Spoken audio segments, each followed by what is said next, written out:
Okay, so guys, my name is Ronald. Okay, and I believe, okay, yeah, Joaquin knows me. So my name is Ronald, and we're gonna go ahead and get started. So first, let's try to understand a little bit of what is TOEFL. Okay, guys. So guys, we're gonna be going over the TOEFL IBT. Okay, this means test of English as a foreign language, internet-based test. Okay, guys. So the TOEFL is a proficiency test that certifies the level of English of a foreign speaker. So guys, this test is normally taken by non-native speakers of the language when they have the intention of studying abroad, maybe when they want to work in an international company and they have to prove their level of English. This is a very good way of proving this. Okay, guys. Now, guys, the entirety of the exam, the whole exam, is taken on a computer. So this can, so because it's only taken on a computer and you don't really have an interview with another human being, this can sometimes feel unnatural. That's why it's a good idea to practice in front of the computer and practice speaking to the computer, because your answers are going to be recorded for the speaking section. All right, guys. And this test is divided into 4 different skills. All right, guys, reading, writing, listening, and speaking. In each section, the maximum amount of points you can get is 30 for a total score of 120 points. Okay, guys? So let's take a look at the sections one by one. All right, guys? So let's see. Let's start with the writing section first. Okay. So guys, the writing section for TOEFL is divided into 2 parts: the integrated writing task and the independent writing task. The main difference is that the integrated writing task is going to have you guys, it's going to have you read a passage first. And this passage is going to be about an academic topic. Okay, guys, it can be about maybe about economics concept, about a psychology concept. Okay, and then after you guys read, you're going to notice that there is here we have the explanation for the writing section. You guys are going to notice that there is a listening passage that is going to have you, that is going to usually contradicts the reading passage. And what you're going to do when you write is you're going to write all of the different, you're going to write how the reading and the listening contradict each other, okay? And how you understood that these counter arguments happened. Okay, guys, the best practices for this part of the exam is to try to take clear notes for both sections, and that these notes, we take them in the same format. The reason we want to take them in the same format is because we're comparing and contrasting arguments. Okay, we want to see how the reading mentioned one argument and maybe how this argument was contradicted by the listening. So if you have them side by side, it is easier for you to see them when you're writing your essay. Okay, guys? That is the main advice that we give students when we refer to the integrated writing task, to always write in the same format for both parts. The independent writing task, the reason it's called independent is because this section has you write about your own opinion. This has its advantages and disadvantages. The main advantage is that you don't have to worry about, did I listen correctly? Was it correct what I heard? Maybe I took notes wrong. You don't have to worry about that. But the main problem for this one is, for most students, is that they're not used to having to use their creativity on the spot. Okay, that's why it's a very good idea to plan out your 3 main ideas for the text. Okay, guys. So you're going to think of your 3 main ideas, 1 main idea for each paragraph that you will write. You're going to write them out clearly in just 1 sentence. And then once you have them, you're going to create an outline.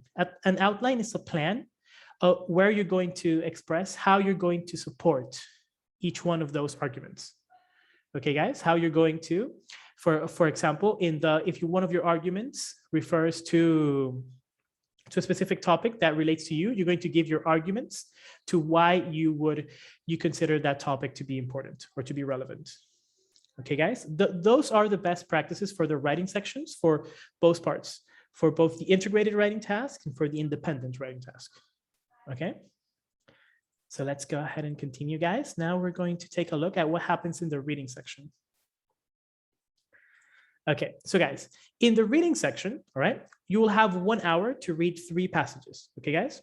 Each passage is going to be about 700 words long. That's why we normally recommend that you take 20 minutes for each passage. Okay, maybe one passage is easier for you and you finish it before, and this gives you more time for another passage. That's great, but that's not always the case. Okay, so you should always go into the test thinking that you have 20 minutes for each passage.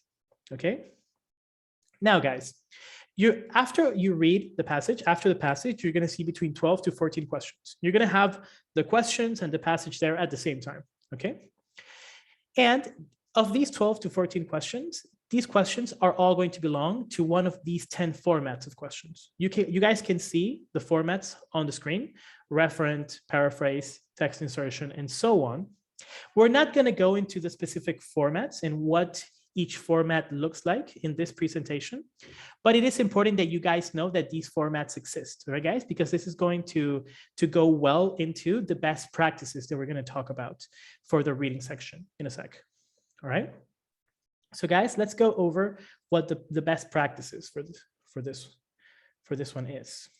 So guys, all right. So the best thing you can do, guys, is you should practice as much as you can your reading subskills. All right.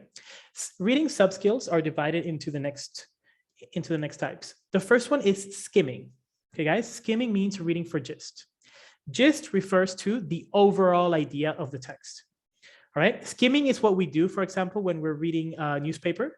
We have many different articles in the newspaper, and we don't read every single word of every article. We just read quickly. We read maybe the first few sentences of each paragraph to get the general idea and see if it's interesting for us or not. And when we know if it's interesting or not, then maybe we'll pay more attention to it. Okay, this is how native speakers are always relate to a written text, and this is how you guys are going to relate to it as well. Okay, skimming is one of the main things that you guys should be able to do quickly when you get a text in the TOEFL. All right. The next subskill is scanning. Scanning refers to reading for specific information. All right, guys. This is, for example, what we normally do when we go to a restaurant that we go to often, and we already know what we want to eat. So scanning means to look for a specific word in the text. So maybe, for example, you already know that you want to eat, I don't know, Hawaiian pizza, if you're into that. And you take your menu and you look directly for Hawaiian pizza. You see, you go, no, here it is. And it costs this much. This is scanning. This is important, guys, for when you're going to take when you're taking an exam, because you know the question and now you have to find that information in the text. The faster you find it, the better for you, because you save time. Okay, guys? And then we have reading in detail. Reading in detail is when we read to understand the core meaning. Okay, guys? So understanding the core meaning means understanding not only what is written there, but what is trying to be expressed in that text. Maybe there are things that are implied, things that are not said in the text exactly as they are written there, but they convey a certain meaning. Okay, guys? That's what reading for detail is. When you read enough to understand what the author is trying to imply. So why are these subskills important? The reason that they're important is because we have to use a combination of them in order to answer all of these questions in the amount of time that we're given. How do we do this? First, you skim a text. Once the text is skimmed, you have a main idea of what the text is about. Now that you've skimmed it, you can go to your questions. Okay, guys, we never read the whole text in detail because we're going to go back to the text anyways. So we skim that text and we go to our questions. Once we know what the question is, we can scan the text for that answer. And we already have an idea of where to scan because we skimmed the text before. So you know, for example, that maybe they talked about that topic in the second paragraph, so you know that the answer is there. Okay? Okay, guys. And when you have a question, like for example, before, we saw that we had something called inference questions. What this means is that you have to infer the meaning, right, guys? Which means to understand the core meaning. So once you scan the text for that answer, once you scan it, then you can read in detail that section, you see? And then you can understand the core meaning and answer that question. You're not going to read the entire text in detail, just the parts that you know are important. Okay, guys? That is the main thing to do with reading. Also, guys, it is important that you try to understand the format of each type of questions, the one that we mentioned before, referent, text insertion questions. The reason for this is because the combination of your subskills for each one is going to be different. So for example, for an inference question, if you recognize it as an inference question, you know that the answer is not going to be written exactly in the text. You know that you need to read in detail. But if it's a factual information question, you know that you can simply scan for a synonym. You see, guys? So understanding what type of question it is can go a very long way to helping you use your time efficiently. Okay, guys, that is for reading. Let's go ahead and continue to the listening section. See? Now, guys, the listening section is also similar to the reading section. Okay, guys, in the sense that you're going to get a set amount of questions after the reading text. But guys, the main difference here is that you don't really get the questions before. Okay, you get the questions after. So you really need to pay attention from the very beginning to everything that is said. The 6 types of questions that you get are gist questions, detail questions, function questions, and so forth. Okay. Now, the best practices for the listening section are also pretty similar to the best practices for the reading section. Okay, first we want to practice listening for gist. Okay, guys, so something that you guys can do to practice often for this kind of thing is take a short text. Okay, guys, take a text that is at a maximum of maybe 4 minutes, 5 minutes, and try to listen first, guys, to just understand the main idea. Okay, because this is what listening for gist means. When you listen to something and maybe you don't understand all of the words, maybe you don't understand all of the small details, but you understood the main idea. Okay, and once you guys practice that, then listen a second time and take notes. Take notes of details, of as many details as you can. Remember that the more details you can get on paper, the more likely it is that that question is going to appear after. Okay, guys. So this is what I would recommend you guys to practice. Okay, listening for gist and listening for detail, right? Same as in the reading section, it is also very useful to know what each question is like. Right, guys? Because when you know what each question is like, you can also prepare for what's going to come ahead. You know that, for example, oh, they're going to ask me a question where I have to match information. So this information that I heard and this one seems like something that is easy to match. So that might go there. So you know that you have to take notes about it. All right, guys? Okay, this will give you a sense of what information is important and what information is not. Okay, guys? Those are the best practices for the listening section. And now let's go over the speaking section.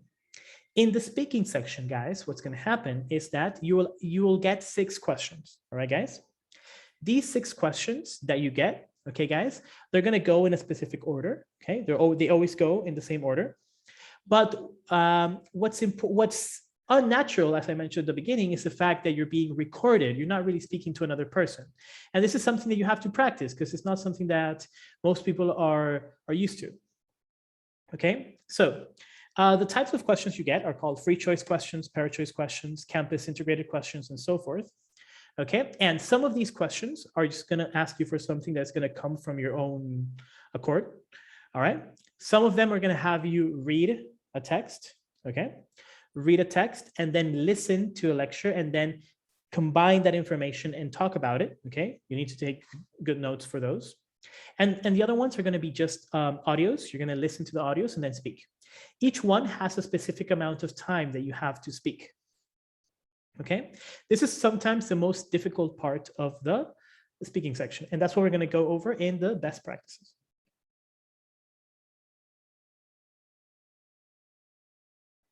In the best practices, guys, for the speaking section, the first thing that we want to do, guys, is we want to practice writing your ideas with time limits.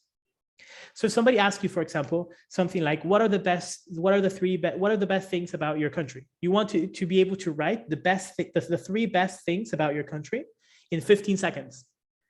You see, this is sometimes not easy to do if you're not used to it. You should practice having a question and then having 15 seconds to write down your answers.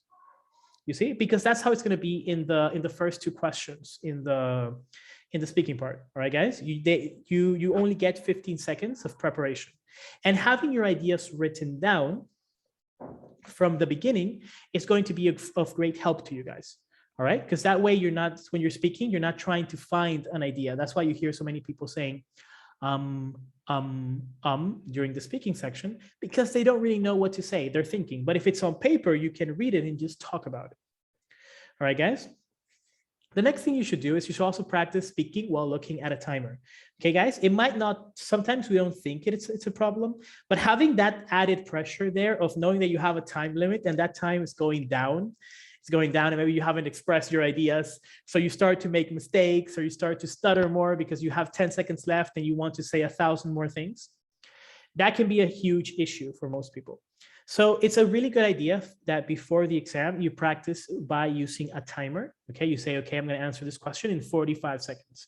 And you make sure that when you answer your question, you really answer it. Okay, you feel that you started your question, you gave your argument, and you closed your argument in those 45 seconds, and you feel satisfied with that. Okay, it's also sometimes a good idea to record yourself, because remember that what they're going to get is a recording too. So you can know if you're really using your time efficiently or not. And it's also going to help you notice what things you can improve. All right. And it is also a good idea, same as with the listening and the reading section, to understand the type of questions that you get. Okay. This will allow you guys to understand what are the exact criteria that you need to accomplish. What are the conditions that you need to meet in order to pass that specific question? All right, and that way, when you practice, you can also practice for accomplishing that goal. And when you listen to your audio, you can grade yourself. You can say, oh, I wanted to, for example, I wanted to use more connectors. Did I use them or not? You can listen to your recording and you can judge by yourself, which is sometimes difficult, no, to grade yourself when there isn't another person there to do it for you. Okay, guys, these were the best practices for the four skills that you guys can get in the TOEFL exam. I hope that these were useful for you. These come to you from Wall Street English, and see you again soon. Great, thank you for your time, Ronald. The information came pretty handy, actually.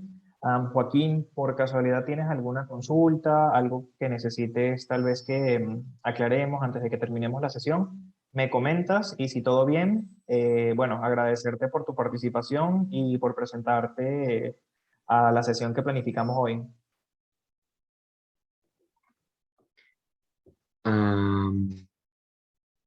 In English or Spanish? What? Well, I would suggest you to do it in English to practice with Ronald, but if you want to do it in Spanish, that's good for me. But do it in English. Let's practice together. Yes. Well, it looks little. I think the most difficult skill here is to make everything fast and to use free. Well, not exactly fast, but I mean, use your time very efficiently. And I guess that's what you have to practice, and just to practice a lot that practices, that's the name, right? Like tips. And then I guess I will get better. Yeah, definitely. The more you practice, the easier it becomes. No, it's usually that way with both things, right? The more that you practice it, it's always easier than the last time that you did it, right? So if you practice enough the day of the exam, no, you're going to do it very well, and you're also not going to be so nervous. You're going to have more confidence because you've already done it before. Yes. Well, I don't have more questions or things. Okay, great. Thanks for coming, Joaquin. Great. Thank you, Thank Joaquin. Thank you. you for coming and for sharing your time with us. Me too. Thanks.